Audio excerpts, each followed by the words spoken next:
like I said, on the episode 217 there, Kurt, you had a question that you wanted me to ask Howard. What can you remember what the questions were? So let's get the Yeah. debate going. So my question was, because he's in the supplement business, what his thoughts were on PEDs, which are performance enhancing drugs, because there's a wide array of opinions out there, and I of course have my own as well, and so I was just curious where Howard stood on those.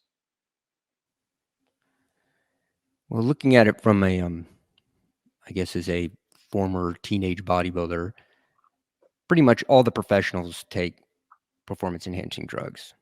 And so it's known, the IFBB, the International Federation of Bodybuilding, they know that they're all using it. So personally, I don't have a problem with it. Will it give somebody an advantage? Maybe, but the top of the professional bodybuilders, your Marc, Dorian Yates, he already had a genetic predisposition to having a lot of muscle to start with. And so the steroids just enhanced his already genetic abilities. If I take steroids, I'm never going to look like Dorian Yates. I could take 5 times the amount of drugs that he did, and I'm not going to look like him. And it takes a lot of work. The steroids don't supplement putting in the effort and getting better at it. So if everybody's using it, then it still comes down to who has the genetic, the skill, the natural skill, and who I guess enhances that skill by practicing harder. So I don't have a problem with it. What I do have an issue with is lately it seems like more and more younger people are taking it. And that's where I think, okay, that's not good. I remember I used to take steroids because I had low testosterone. I took it prescribed by a doctor. And when I was working at a health club, I had one of the members, I remember he asked me, he said, "Hey man, I'll give you money if you give me your testosterone." And I said, "First of all," I said, "the amount that I have will get me to a normal level. You probably have 3 times that amount of that in your body already." Because this is like an 18-year-old kid. And I was like, "Second of all, that's illegal." And I said, "But there's no reason. If you're anybody, young people considering taking steroids, first of all, I don't recommend it. Second of all, talk to a doctor about it. Like if you're having an issue with, but put in the work first. If you're determined to use it, put in the work first for years. I would say at least 5 years to see how far you can get naturally, how much muscle you can put on. Then if you want to go down what they call the dark side, then implement it. Again, this is not medical advice, everybody out there. We're not condoning the use of illegal substances, but ultimately to your question, I went probably way too in depth there. I don't have an issue with it. For somebody who's an adult and they make their decision, yeah, go for it. Just keep an eye on your blood markers. Just keep an eye on it because it can do some bad stuff if you're not keeping a watch on that.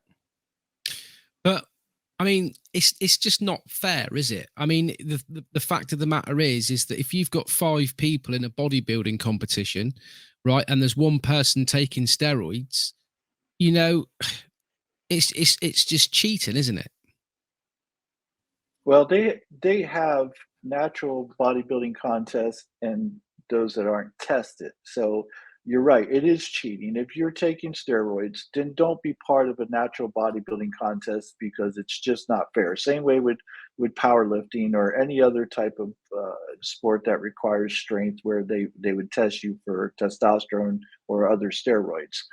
For anyone who says testosterone doesn't matter, they're out of their minds. Completely out of their minds. This is why that's why older men nowadays are given testosterone therapy, because of the low amounts of testosterone that they have. Where 50 years ago, you're looking at men in their 60s, 70s who had testosterone levels above 8 and 900. Nowadays, as Howard's mentioned, you're talking about these people are down 300 or below. And that's because of many things, but our diet being a big part of that. And other things like plastics that are in our, that we process everything through, and processed foods and stuff. that are getting into our water systems. And that's another, that's another episode for you. But all this, has um, lowered our testosterone levels throughout. And so now testosterone is being used because testosterone does a lot of great things for men. It doesn't just make you feel stronger and make you feel younger. It mentally is it helps you because you have more confidence in yourself. You feel sort of like your old self when you were younger, and you find yourself becoming more active because of it. And so again, an important point that Howard made is make sure you check your blood levels. You get your blood work done and have a doctor do it. Now, Howard said something about young guys. I agree with Howard up to a particular extent, and that's this: is that every sport out there, there are people who are using steroids, from from powerlifting to bodybuilding to baseball to golf, you name it. They're using, even NASCAR drivers have been using steroids. Seriously. So my thing is like, people want to say we should ban steroids through all sports. And I go, here's the problem. You really can't do that. And because there's ways to beat the testing. And Florence Griffith Joyner proved that, winning all those gold medals, and then came clean on her own, not because she was caught, but to say, hey, I cheated. So I always say, look, tell me this. You're from the Dominican Republic and your family's extremely poor, but you happen to be quite the little baseball player. But the coaches say, if you were just a little bit bigger, a little bit stronger, and could hit that ball a little bit further, you could probably play in the major leagues. Now, that kid has an option. I can take steroids and become bigger and stronger, or I can say, no, I'm not going to do it. I'll forego those $1 million contracts, and I'll try to find some sort of average job here, making minimum wage. I said, who in the right mind would criticize a person for making that decision? And who wouldn't make that decision themselves to go, you know what? I'll take the $1 million contract or the millions of dollars. And so I want people to think about that whenever they pass judgment on people when they get caught doing things. I agree. My issue is that I was listening to the Rogan episode there this morning, and he was talking to a scientist about taking drugs and sort of that stuff. And he was saying there that, no ecstasy it will kill you as a pure form.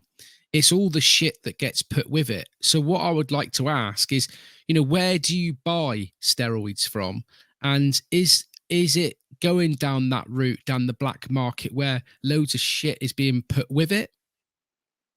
Is it the same as other drugs, or will it go the same as other drugs? Is it dangerous from the stuff, that chemicals that's put with it, to cut it up?